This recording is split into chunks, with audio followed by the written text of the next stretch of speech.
My name is Bill Young, Dr. Bill Young. I am the program director at Eastern Kentucky University Department of Paramedicine. I'll celebrate my 50th year in the EMS in June. Within the realm of EMS and fire, cheating is both low tech as well as high tech. One of the things that has made cheating much more prevalent is that there are tools that are now easily purchased by anybody through just about any online ordering company that just a few years ago were reserved for secret three-letter federal government agencies. And so one of the things that students will often do is that they'll use that high tech in order to cheat, to commit academic dishonesty. But the old and tried true methods are still there as well. Within the realm of fire and EMS, the stakes are really, really high. I live and work just outside of Lexington, Kentucky, and they have an incredible fire department in Lexington. And I think they got like 350 firefighters, and all of them have to go through paramedic school. And if you do not make it through paramedic school, you lose your job. So you talk about either an impetus to study really, really hard or to have that desire or that temptation to cheat is extremely high in that regard. I do a presentation called Why Failure Should Always Be an Option. Because if you can't fail, then you have to win at all cost. And sometimes winning involves cheating. I am a huge fan of AI. I believe that it holds great promise both for the student as well as for the educator. The flip side is much like a scalpel. A scalpel in the hand of a surgeon is awesome. A scalpel in the hand of a serial murderer, not so much.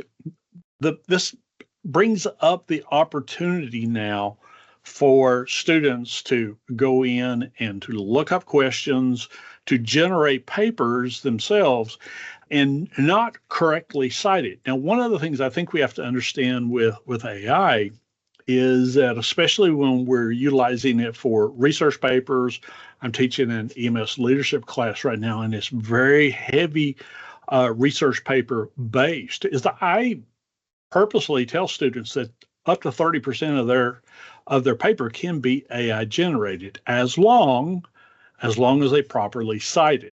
We're not going to eliminate cheating. So unfortunately, that's just the world in which we live in. But one of the ways that I slow down is that embedded within my, especially the papers, of what I'm looking for them to do is that I'll put a random string of letters or words that just don't make any sense whatsoever. And I will highlight those words or those letters, and I'll make them the same background color as whatever the LMS that's there. And so if the student is simply going in, copy pasting and putting it in, those words will show up in the generated report. And then I have an opportunity to bring the student in for a little disciplinary talk, and we say, okay, look, this can't happen. You can't do this. And hopefully it'll be a learning situation. And for most of my students, it is a learning situation.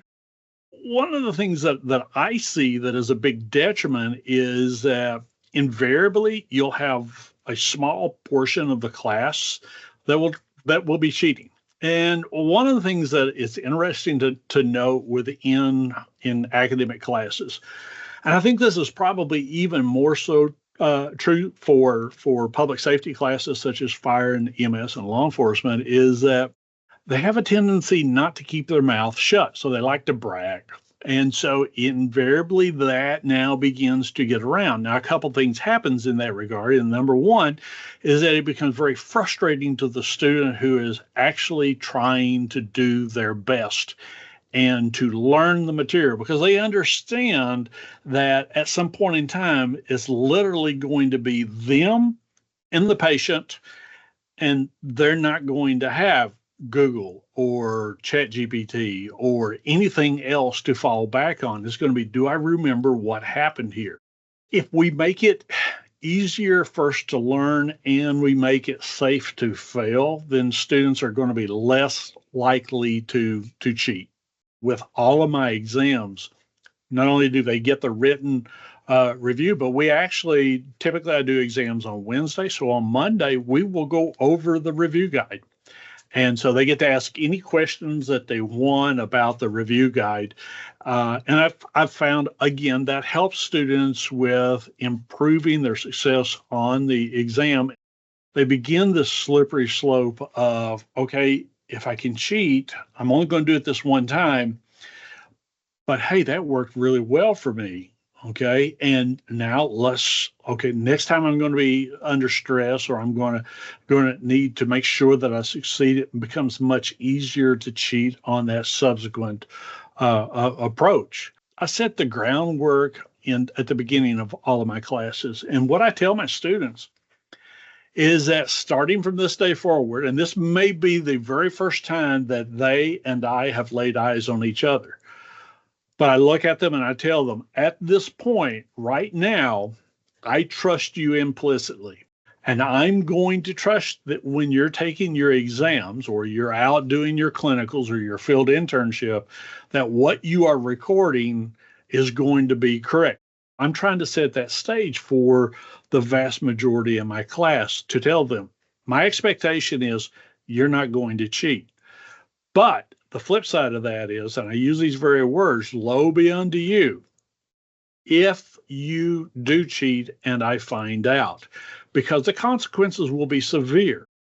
As EMS responders, as firefighters, we're walking into people's houses carte blanche. Who else gets to do that?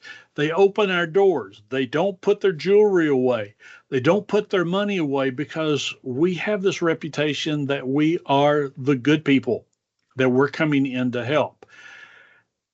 And we don't want to tarnish that. And the other flip side of that is that these people are literally placing themselves in our hands to help them when they're having that heart attack, or that diabetic emergency, or that seizure, or that small baby that's not breathing. So everything about medicine is trust. And if we cannot develop that trust from the provider end, medicine's in a world of trouble. So one of the biggest things that we can do is that we can go to the back of a class and we can separate our students, so that the old-fashioned method of just copying off of another person now becomes more difficult if they've got a chair in between them. I'm a big proponent of using lockout browsers when we're giving internet-based exams, because, again, what that does is it will alert the instructor when someone is migrating away from the test page, and it won't allow them to migrate away. One of the things we have to understand is that the issues that we're dealing with the students we're teaching, they're not that special. They're not even EMS issues or fire issues. They're adult education issues. And so to that end, I think we have to study more, and we have to become better educators. That means that we have to go to conferences. We have to go to workshops. We have to go to webinars. We have to seek more formalized education of getting maybe a degree in education or instructional technology, or within course development, of understanding why we do the things that we're doing, that the education world for higher ed, for adult education, have been doing for decades. And we've got to stop that resistance to that additional education, regardless of how it comes, to understand that in the world of academic dishonesty, our students are probably smarter than we are. And the best we can do is to try to keep up.